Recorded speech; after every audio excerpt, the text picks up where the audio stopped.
So you got to be transparent, and you got to be timely, and you got to simplify the process. I think, and to be fair to the government, they've talked about doing this, the need to transition from the Canadian Armed Forces out, that you still need to have medical support. Like, I don't have a family doctor. Now, my parents don't have a family doctor, and they're in their late 79 and 78 years old. I refuse to put my name even on a list. So we need to address that shortage. We don't have time in this interview to get into some of those discussions, but my point is that's an essential thing for the military and their families, especially the veterans that are dealing with issues, whether it's physical or mental.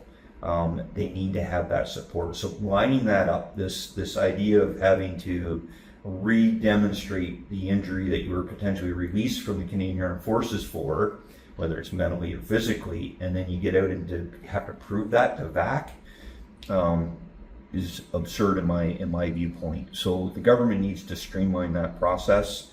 They need to make it less complicated, especially for those dealing with mental health issues, because the last thing they need to do is talk to a bureaucrat. And so I think there's actually, when they've tried, there's challenges with it, but for those that maybe are dealing with physical concerns or mental health concerns, that they're still able to work. Hiring more of those veterans into Veterans Affairs Canada is, to me, a good thing, because they at least understand it.